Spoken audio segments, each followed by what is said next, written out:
Hi guys, welcome back to my channel. My name is Prosi. If it's your first time to be here, thank you so much for tuning into this channel, and I hope you enjoy this video and kindly watch and subscribe and comment. I'll be so glad to see you joining this wonderful family of ours. And if you are a returning subscriber, thank you so much for being here and watch my videos. I really do appreciate your support. I really do love you guys. Thank you so much for being part of this family here, and I don't take you for granted. So in today's video, it's gonna be different a little bit. We are going to talk about different things, and I have some questions as well. So I got some questions here, and I'll be answering them, and I'm going to be reading them from my old phone here. I know it needs a phone case. So yeah, and I hope you enjoy this, and let me hope we are going to learn something from this. So our first question is, this person was saying, "Hi Prosita, I just watched your K1 visa video on YouTube, and I was wondering how much longer did you wait after your fiance applied?" So like we all know guys, I came here on a K1 visa and we applied in 2022. That was August. That's when my fiance applied. And in 2023, August 31st, that's when our petition was approved. So it took us 1 year to be approved. But these days, I don't know how long it takes. That was some time, 2022. So right now it can be like, I've seen people saying it's 6 months to 1 year. So in between there, your petition can be, I don't think it's taking as long as it used to take. Like it took us 1 year. So this person is saying, so your guy is his, no, this one is not.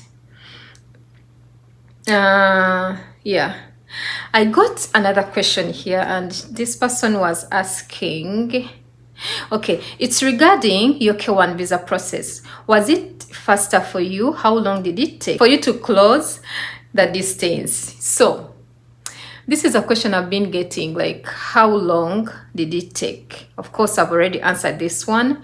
It took us 1 year, and it took us 1 year, yeah. So, and she was also saying, was there a reason why you went through K1 route instead of a spousal visa? So a spousal visa is a visa where you first get married to someone and then go through that process. I don't know much about that visa because I didn't take that visa. I didn't take that route, but she's asking, is there a reason why we took a K1 visa instead of a spousal visa? So we took a K1 visa because a K1 visa just takes 1 year. It took us 1 year, like I've already said.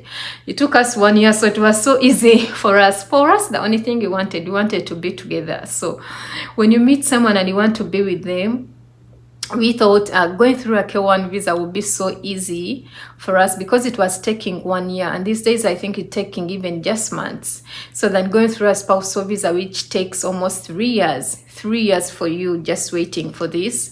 But these things have different benefits, you know. Right now I'm here, we got married, and I'm going through the whole thing of adjustment of status, whereas the person who came on a spousal visa doesn't go through that whole thing. The moment they reach here, they get their green card, they can start working, like things are easy for them. But remember, they waited for a longer time than the person who came on a K1 visa. So it depends on you and your partner. If you want to wait for longer, to wait for that time and then come here when everything is done, the spousal visa is okay. If you want to come here very fast, you know, the fiance visa is okay. So for us, we chose that route because it was taking a shorter time and we wanted to be together. So we took that part of K1 visa because of that reason. So, but this whole decision is made by two partners. Of course, you can decide on whichever you want, and then you take that. So yeah. Oh, so our next question is, actually some of these will not even be questions. Some people are just appreciating.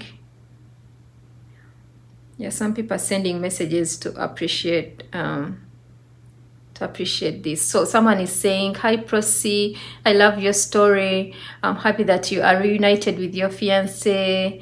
So yeah, thank you so much, my dear. Yeah, and some people are just appreciating everything. Okay, yeah, there is this one. Oh yeah, she's saying, I'm sorry to text you. I just want a few details about your interview at the US Embassy. Yes, so I don't know what to say about this, but there are so many, they ask different questions at the US Embassy. So I don't know what really to say, but everyone is, what I can say about the questions they ask at the interview is that they are not going to ask you questions outside what you don't know, really. They are going to ask you questions about your person. You know, they will ask you things like, oh, where does he work? What does he do? Those things of PO Box City. They will ask you anything about him, you know, his best color, his best this and that. So you just have to know your partner so well. You just have to know his family. They might even ask you things about his family, how many siblings he has, how many this. So you can't be there and you know, like, they can't ask you something that is outside what you know. Everything will be in your file, that file you take. And just read about some of the things that you know, the things used to apply when you're filling in the forms. Some of those things are going to be asked. So when I was going for my interview, it's like I was going for an exam. I spent nights just reading through my file and reading everything. So apart from you knowing your partner, they can even ask you his phone number. You know, these American numbers are so long, but you have to know his phone number. You have to know his email. I remember that time when I was going for my interview, then me and my fiance, just him teaching me his email, because I had really failed to get the email. It had some had things. So he took some time and then taught me the easiest way to get it, you know. So when I went for my interview, I knew his phone number, I knew his email, leave alone these easy emails that we use by your name, Prosi, your easy name. It was hard, and he helped me, you know. So when you're going for your interview, just know things about your fiance, his family, what he does, even the confidence you have. So I can't say do this or do this. These are the questions. I will not ask you questions about America, who is the president, who is this. No, it's everything is about your fiance, how you met, how he proposed, what did he do, what did he buy for you, even the gifts. You must know what he got for you, like, because you might reach there and they ask you, has he ever bought you any gifts? What did he buy? So you don't have to be there and you don't know anything, but I can tell you this, everything is about your fiance and you and his family and your family. If he has met your family, show us the photos, you know. So yeah, those are the interview questions at the embassy. Let me hope I've answered that the way it was saying, the way he stated it. Yeah, so another one is about, yeah, this other person is also saying, hi Prosi, thanks for your wonderful wedding. I enjoyed watching it on YouTube and I liked the photo shoot moments. Oh, thank you so much. Thank you. Thank you so much, my dear. I really do appreciate that. So, and this one is saying, my boyfriend is taking, okay, she's saying my boyfriend is asking me to visit him, that he's going to sponsor. So yeah, I don't want to finish this message, but I know this person is saying, it's like, you guys, if you've met someone who is outside your country, it's always easy for them to travel to our countries, especially our African countries, than us going to their countries. There are some countries which are not in Africa, but they are easy to go to. Their visas are just months, 2 months, 3 months, 2 weeks, days, you know. It's so easy to go to their countries. But I'll give an example of the United States, of which this is what I know. So when this person, when you meet someone in the US, it's so easy for them to travel to other countries than you getting a visiting visa to come here. I think this person was talking about her getting a visiting visa to come here and visit him, you know. So it's not easy. It's always good for the person US to go to another country. So if you meet someone like that, please let them come and visit you first. Spend some time together, learn about them, what they love, what they do, how they do things, you know. So you never know someone until you live with them. I mean, even if it's just one day. So let them meet you, meet your family, at least friends. I mean, let them meet your friends, you know. So it's easy for them to meet, for them to come to you than you going to them, because it's going to be even costly, you know, spending that money just on visiting visa, then it fails, then you do this and that. So I would advise anyone who is dating someone in the US, let that person come to you. It's so easy. It saves time, it saves money, it saves everything. Instead of you trying the visiting visa, which is not going to go through. So yeah, I think, hope I've answered that. And yeah, another question was about, someone was asking about, like I said, this is going to be a K1 visa and other things, so I'll be just mixing in other things. So this person was talking, like, she was asking about, you have just met someone and this person is your boyfriend, but you haven't met in person yet. So which one is a better way for you guys to meet for the first time? Could you go to a hotel or you take the person to your apartment? So this is something that is between you and your partner. I can't really decide for anyone. I can't tell anyone, like, oh, meet in a hotel or meet in at your apartment or your house or your place. But me, when I was meeting my fiance, by then we used to meet during our vacations. So of course we used a hotel. So we lived there, then went to do different things in Dubai, like all watched our videos already. But if you're meeting someone for the first time and you don't know these people, and I mean, you're not, unless you're not ready, I mean, unless you don't trust this person, you can maybe use a hotel, so that, because it's a public place, people around, than your house. So plus the house is, the hotel is, of course, you're going to spend some money, like, at the hotel, yet you have a house where you can live. So these things are two-way things, you know. It's always you and your partner to choose whichever you want. Living at the hotel is okay, and then your house is okay as well. So I'll leave that to all of you guys to choose whichever place you want to go to. Some people will prefer, like, living at home for that welcoming, for that beautiful time, like spending that time with your partner at your house. It feels different from a hotel. The other one feels like a home, you know. You're cooking, you're doing your thing, you have your kitchen, you know. So you spend some time doing things like cooking and doing this and that, whereas at the hotel, most of these things are not there. So I'll leave that for you guys to choose whichever place you want to meet your person for the first time. So yeah, and this one is,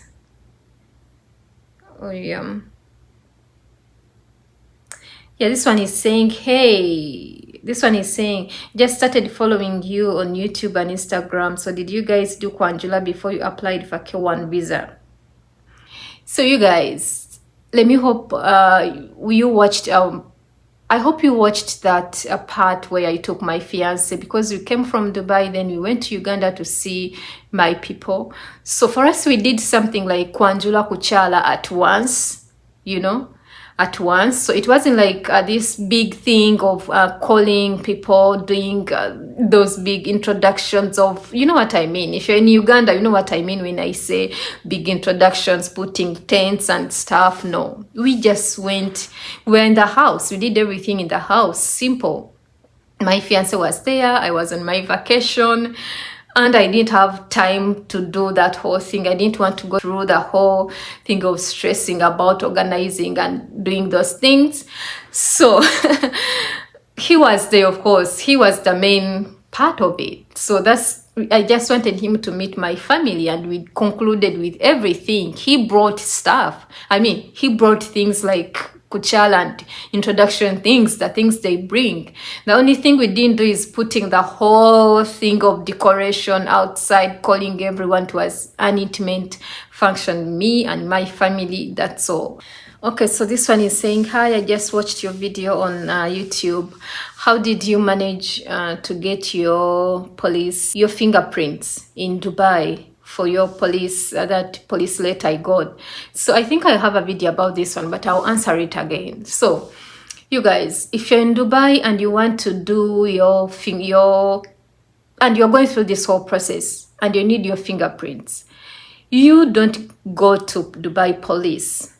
You know Dubai police, I first went to Dubai police at Al Basha, and they don't do this. Then I went to Dubai police, was it in Ibn Battuta? No. It was somewhere around there. So still they didn't do this. So you have to go to Dubai police department. Not Dubai police, not just the Dubai police, those Al Basha ones. You go to the main head office, which is in Stadium next to the airport. So that's where the head office is. And I think I branched off from the Stadium. Was it, I don't know which exit, but when you're going the exit, which is on your right side. So that is Stadium. You get off from the train and then go out. That's where the Dubai Police Department is, next to the airport. So that's where you get your fingerprints. This person was asking how I got the fingerprints to take them to Uganda. So I got my fingerprints from there, and then I went and I scanned them, I scanned them and put them into PDF. So they became like, I sent them in PDF to a friend of mine in Uganda, and then the friend of mine printed them and then took them to the Uganda police. So I think that's what I can say. So and took them to the Uganda police. I think it's in Naguru, something like that. That's where they do these things of fingerprints and stuff. So I even have those prints here right now. So he was asking how I got them in Uganda, and then how did I get the ones from Uganda.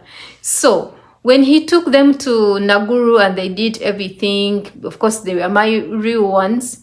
So there was no need of me being in Uganda for that to be done. So they, the police did their work, and then sending them back to me, sending me the Uganda police, how do they call it? Uganda police certificate. He went and put it, so I got it. I think I got it through Aramax. Yes, I got through Aramax. So I sent them on PDF, got them in Uganda, did everything. Then I got the letter from the Uganda police. Is it called the letter? I got the police certificate from Uganda through Aramax. So he was asking me, is it okay if I do it in Uganda and then I also get it in PDF and then print it out? It's not allowed like that. They want the original ones. They want original ones from Uganda police to Dubai. Like the way the Uganda police printed it out, that's how they want it. So don't do the PDF thing in Uganda and then you receive it in PDF. No, they want it the way it is. So that's what this person wanted to know. Another person asked, actually this one was not a question, it was a comment I saw somewhere, but I'll answer it here so that everyone can know. Someone asked, I think they watched my video of how I finally reunited with my fiance here in the US. So she asked, did you come from Dubai? Were you on an unemployment visa or you were on a freelance? So you guys, I know this whole thing of someone coming from Dubai to here is, some people like don't even believe it. But even us doing this thing, we're just trying. At some point, like I told you in the beginning, at some point, we thought I was supposed to go back to Uganda and do these things. But we said, no, these things can be done anywhere. So Yeah, we did our visa in UAE, in Dubai. I was not on a freelance visa, I was an employment visa, but God is good. I finally came here. So let me hope I've answered that. Yeah, another one is not even this one is not a question. This is something, sorry. Yeah, this is some comment that really touched my heart of recent. Where is it? Oh my goodness. Where is it? Okay, so I'm gonna read this comment here. It was on my IG and it really touched me. So it says, I saw a love story on African Bella YouTube channel, and because I was single and Christian, I was looking for the Christian friends and I joined a Facebook group. I found someone and now we are dating. So this is some comment that really touched my heart. Really my story. I'm glad our story is inspiring people out there, because really God does things in a mysterious way. I never knew this whole story was going to be like a testimony, but I'm seeing people, really guys, I can't read everything here, but when I tell you I'm reading stories of people who got inspired because of our story, it really warms my heart and I just can't stop thanking God for that. And I'm happy, you know, at least I know someone out there is being inspired, and that is enough for me. I feel like this is really a good thing, and I'm so glad I shared our story on that platform, even on my platform here. I'm so glad I shared our story, and people are getting inspired. And I love that for you, my dear. I wish you the best in your relationship. So there is this question I was reading and my phone blacked out. So yeah, this person was, okay, she introduced herself. She told me my name is blah blah. So she's asking herself, like, are there any, like, she was asking about job connections in Dubai. Like, since you've lived in Dubai, can you please connect me to any job in Dubai? I'm scared of using companies. Yeah, she said companies, of which I understand it's a little bit scary, you know. I don't know. But the thing is, I personally, when I was going to Dubai, I never used any company. I went there like an individual, you know. I went there as me. I went and started looking for jobs as me. So I never traveled with any company. I never paid anyone. I got a visa and then started that scary journey, which it was scary for me, you know, leaving my country, leaving my family, leaving everything to go to Dubai and start afresh, you know. So she was asking me, and I don't have any connections. I'm sorry about that. I don't know anyone there. I don't know anyone with a job. I don't know, you know, anyone who can help with that. But really, I can't help with that. And it's always good to go like you know, to go as an individual and start afresh, because I don't know much about using companies, but the stories I've heard about using a company to take you to Dubai, and you know, I've had stories that I don't want to go through here. So I'd recommend someone to go there as like an individual and start looking for jobs like you instead of going through a company. So another question I want to say here is like, I've gotten so many people asking me for connections of white men. So this is not something I would really love even to talk about here, but forgive me about that. But this is not something like I would love even to talk about here, you know, but I think I should talk about it just a little bit.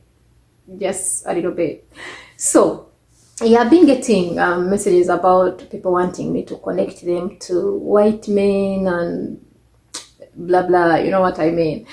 So, but all I want to say is that I really don't know anyone who is looking for a black, I really don't know any white man who is looking for a partner, you know. I don't know really anyone apart from my husband. Of course, you all know how I met my husband. I met him through prayer, it was God, it was, you know, we prayed for our connection. So no one connected me, no one helped me with this and that. So I would really love to help so many people here, but the thing is, I really don't know anyone, and I can't help anyone in that way of it. I'm very sure if I had someone, maybe, but the thing is, I can't really connect anyone, because the only person I know is my husband, and of which you all know how we met. So I can't say I know other white men who are looking, who are searching. So I'm sorry about that. Otherwise, I don't have anyone to connect to, you know. So yeah, I don't want to, I don't even know how to say this, but let me hope you've understood what I mean. Yeah, I don't have anyone really around looking for someone to connect with. So I hope I've answered that. Thank you so much for watching, everyone. Let me hope you've gotten something from this video. Let me hope I've talked about some things. Anyway, it was all mixed up, some questions and, you know, things of appreciation. And guys, thank you so much for being here with me. Continue watching and subscribing and liking and commenting. Leave any questions down below. If you have other questions, let's talk about this. We are here to learn and inspire each other. It fills my heart with joy every time I see someone getting something from these videos. And then, you know, so I'm so happy we are doing this together, and I don't take your love for granted. Thank you so much, guys, for being here. May God bless all of you. Mwah. Take care. Bye.